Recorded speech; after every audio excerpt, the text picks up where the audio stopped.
श्वसन की प्रक्रिया को समझें।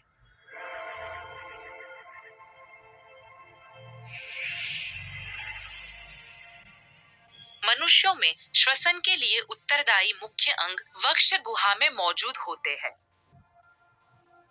वक्ष के क्षेत्र में रिब पिंजर और एक गुंबद के आकार का तंतुमय ऊतक जिसे मध्यपट कहा जाता है। रिब पिंजर के भीतर फुफ्फुस झिल्ली मौजूद है जो फेफड़ों को संलग्नित करती है। दाएं फेफड़े को 3 भागों में विभाजित किया गया है, दाहिने उच्चतर, दाहिने मध्य और दाहिने अवर। बाएं फेफड़े छोटे होते हैं और इसमें केवल 2 लोब होते हैं, बायां उच्चतर और बायां अवर। दोनों फेफड़े छोटी नलीदार श्वासनिया से बाहरी रूप से जुड़े होते हैं जो एकजुट होकर श्वास नली में विस्तार करते हैं। श्वास नली में अपूर्ण उपास्थि के सी आकार के छल्ले हैं। श्वास नली की दीवार को ढहने से रोकते हैं। श्वास नली ग्रसनी में जाके नासा द्वार से जुड़ती है। जैसा कि सांस लेते हैं, ऑक्सीजन अणु नासा द्वार में प्रवेश करते हैं और नीचे की तरफ यात्रा करते हुए श्वास नली और अंत में श्वासनिया तक पहुंचते हैं। प्रत्येक श्वासनी से ऑक्सीजन फेफड़ों में जाता है। फेफड़ों के भीतर श्वासनी अंतस्थ श्वासनिका बनाने के लिए बार बार विभाजित होती है।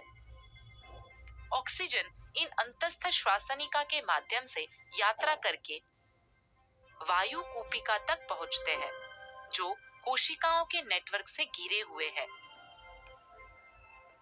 वायु कूपिका का अनुभाग कई छिद्रों के साथ में वायु कूपिक कक्षों की उपस्थिति दर्शाता है। केशिकाओं के माध्यम से आरबीसी युक्त रक्त बहने लगता है। वायु कूपिका से ऑक्सीजन अणु केशिका में फैल जाते हैं और फिर नीले बैंगनी आरबीसी द्वारा अवशोषित हो जाते हैं। इससे आरबीसी का ऑक्सीजनकरण होके उनका रंग नीले बैंगनी रंग से लाल रंग में संक्रमित होते हैं। वायु कूपिका में जाने वाले रक्त में आरबीसी और कार्बन डाइऑक्साइड के अणु होते हैं। यह अणु को वायु कूपिका में मुक्त करते हैं। कार्बन डाइऑक्साइड वायु कूपिक कक्ष में एकत्र होके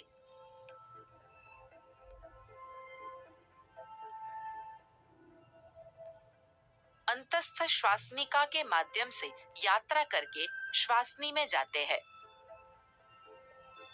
जो अंत में श्वास नली तक पहुंचता है और नासा द्वार के माध्यम से नाक से बाहर निकलता है।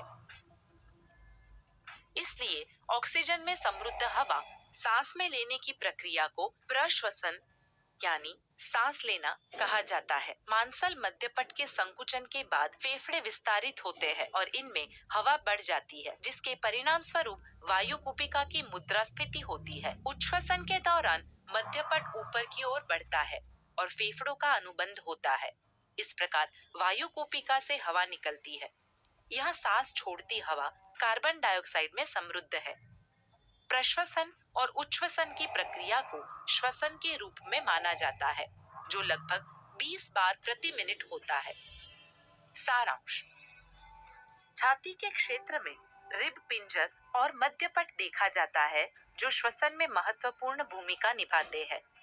रिब पिंजर के भीतर फुफ्फुस झिल्ली मौजूद है जो फेफड़ों को संलग्नित करती है। दाएं फेफड़े को 3 भागों में विभाजित किया गया है जबकि बाएं फेफड़े छोटे होते हैं और इसमें केवल 2 भाग होते हैं। दोनों फेफड़े छोटी नलीदार श्वासनिया से बाहरी रूप से जुड़े होते हैं जो एकजुट होकर श्वास नली में विस्तार करते हैं। जैसा कि सांस लेते हैं, ऑक्सीजन अणु नासा द्वार में प्रवेश करते हैं और नीचे की तरफ यात्रा करते हुए श्वास नली और अंत में श्वासनिया तक पहुंचते हैं। प्रत्येक श्वासनी से ऑक्सीजन फेफड़ों में जाता है। फेफड़ों के भीतर श्वासनी अंतस्थ श्वासनिका बनाने के लिए बार बार विभाजित होती है। ऑक्सीजन इन अंतस्थ श्वासनिका के माध्यम से यात्रा करके वायु कूपिका तक पहुंचते हैं जो कोशिकाओं के एक नेटवर्क से घिरे हुए हैं। जैसे कोशिकाओं के माध्यम से रक्त प्रवाह होता है, ऑक्सीजन इन अंतस्थ श्वासनिका के माध्यम से केशिका में फैल जाता है। इससे आरबीसी के ऑक्सीजनकरण होता है।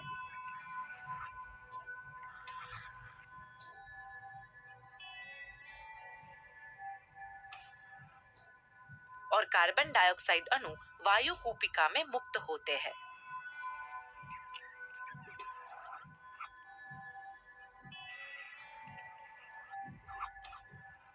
कार्बन डाइऑक्साइड वायु कूपिक कक्ष में एकत्र होके अंतस्थ श्वासनिका के माध्यम से यात्रा करके श्वासनी में जाता है, जो अंत में श्वास नली तक पहुंचता है और नासाद्वार के माध्यम से नाक से बाहर निकलता है।